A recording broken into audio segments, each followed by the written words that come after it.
அனைவருக்கும் வணக்கம். இந்த வீடியோ என்ன பார்ப்போம்னா, மீனராசியோட சூரிய கிரகண பயிற்சியை தான் பார்க்க போகிறோம். மீனராசிக்காரர்களுக்கு களத்திர ஸ்தானம் என்னும் 7ஆம் இடத்தில் சூரிய கிரகணம் நடைபெற்றுள்ளது. லக்னம் ராசியிலே சனி வக்கரமாக உள்ளது. இரண்டுமே எதிர்த்தரப்பினர். சண்டை, சச்சரவு, தேவையில்லாத வாக்குவாதம், பிரச்சனை, குழப்பம் போன்றவை வருவதற்கான வாய்ப்புள்ளது. ஆரோக்கியத்தில் கண்டம் வருவதற்கான வாய்ப்புள்ளது. திடீரென வழுக்கி விழுந்து அடிபடுவதற்கான சூழல் ஏற்படும்.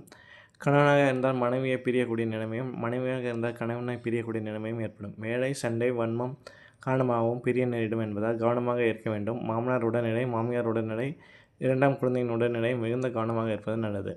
ஒரு சில பேருக்கு வயிறு தொடர்பான பிரச்சனைகள் ஏற்படும். உஷ்ணம், அல்சர் போன்றவை ஏற்படும். முடிந்த அளவுக்கு சரியான சாப்பாடு சாப்பிடுவது நல்லது. கணவன் மனைவிக்குள் 3ஆம் நபரை விடாமல் இருப்பது நல்லது.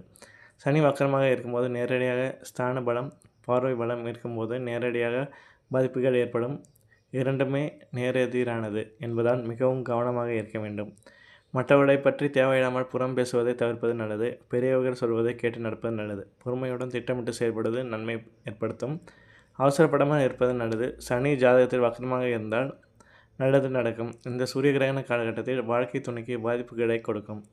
பார்ட்னர்ஷிப்பில் இருப்பவர்களுக்கு பாதிப்பு ஏற்படும். அதில் ஒரு கோளாறு, பிரிவு, சர்ச்சை, வழக்குகள் போன்றவை ஏற்படும். ரகசியங்களை ரகசியமாக வைத்துக்கொள்வது நல்லது. மீனராசியினர் இந்த சூரிய கிரகணத்தில் மிகுந்த பொறுமையாக கையாளுவது நல்லது. பெருமாள், ரங்கநாதன், பார்த்தசாதியை வழிபட்டு செய்வது உங்களுக்கு அற்புதத்தை ஏற்படுத்தும்.